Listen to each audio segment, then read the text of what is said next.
What's going on, everybody? UCF Jaguar back here with GenJag.com, and I've got a new setup going on. Just moved into my new apartment.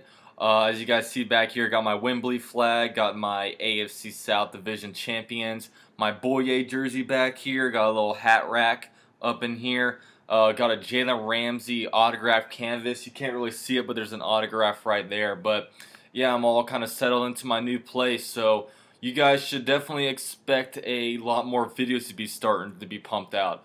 I've got tons and tons of video ideas to come out with. Minicamp just ended, the whole off-season workouts and whatnot. So we got about 6 weeks until training camp starts back up. So, in that period, it's a lot of dead time, not really much going on. However, I have a lot of things I want to address regarding the Jaguars and just even the NFL in general. Got some cool video ideas coming up. But if you're not already subscribed to the channel, be sure to subscribe to the channel so you guys can have a lot more Jaguars content in the next coming weeks. All my stuff is available on my YouTube channel and also GenJag.com, so you can catch all my stuff on there. So yeah, the Jaguars just wrapped up their off-season workout activities. They essentially had 10 voluntary workouts followed by a 3-day mini camp. So in this video, I'm going to do my best to kind of recap what I've been hearing along the national media, or along the media, the local media that is, and then also just from what the coaches between Doug Marrone, offensive defense coordinator Nathaniel Hackett, Todd Wash, just kind of a recap of what I've kind of heard coming out of these off-season activities.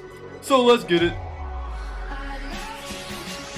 Last name ever, first name greatest, like a sprained ankle, boy, ain't nothing to play with. So these off-season practices were originally highlighted by some of the players that weren't there. To start off the voluntary workouts, Jalen Ramsey and AJ Boye did not show up. A little later on, Fournette decided not to kind of show up. So those are really the three guys that were kind of skipping out on it a little bit. AJ Boye came back after a few days. His whole reason behind it was how he talked to Antonio Brown during the offseason, kind of at the Pro Bowl.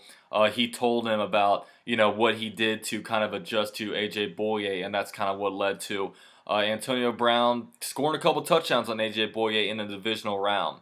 Fournette was doing some stuff to kind of get himself in shape, and he came back reportedly in great shape. He's lost a little bit of weight, so he should be able to be at that ideal weight, whatever that ideal weight that he wants to be at. I think he is at that. And also Jalen Ramsey, he's kind of noted that his dad is kind of his personal trainer. He has his whole workout regimen, so he just feels like being able to work with his dad is going to get him in the best shape and where he wants to be once the training camp period actually starts. And Jalen Ramsey is one of those guys that wants to be the best. I think he wants to be the best to ever play the cornerback position. So he's working on himself individually to be able to let this team really soar to its greatest heights coming up. Now, the intensity of OTAs and minicamp aren't nearly what they are in training camp, just because these guys are not wearing pads. There's a lot of limitations due to the CBA,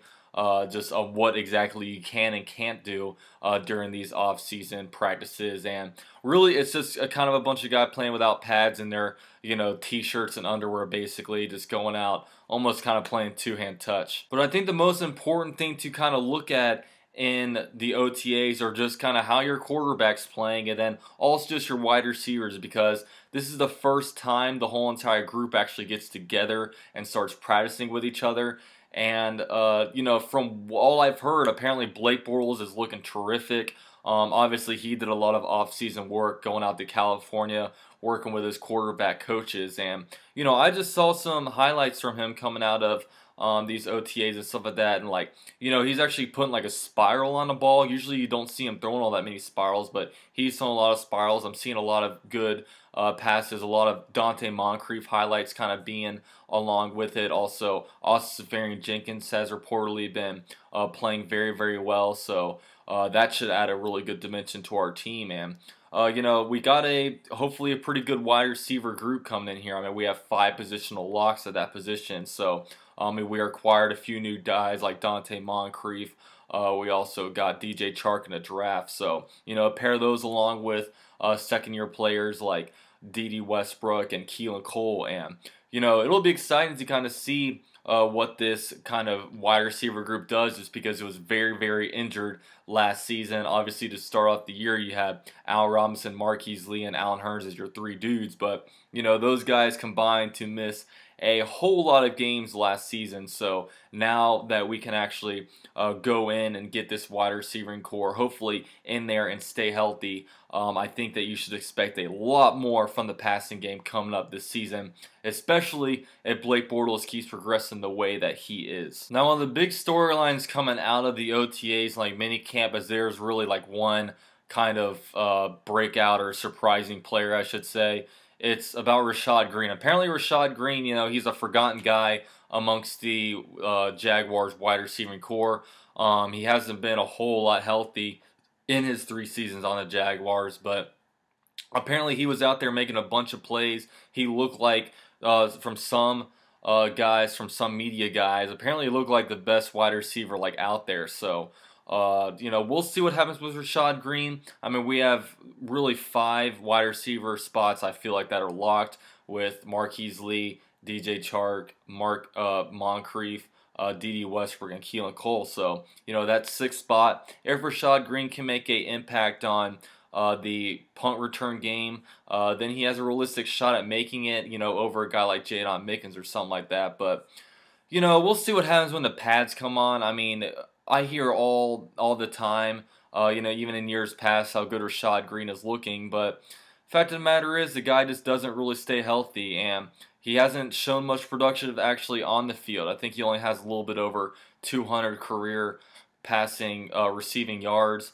His yards per catch is like pretty terrible. So we'll see with Rashad Green. I think he's still a long shot to make it. And at the end of the day, if I were to put money on it now, I wouldn't think that he would make it, but we'll see. I mean, I've definitely been wrong before, so we'll kind of see what happens with him. Now, I think the best news that kind of came out of these OTAs and mini camps is news unlike what came out of the LA Chargers practices, and that's that no players got injured to the point where they're expected to miss next season. Obviously, going back to the Chargers, like I just said, they just lost their premier tight end, Hunter Henry, with a torn ACL. Remember a few years back when our first round pick, Dante Fowler, tore his ACL in his first practice, and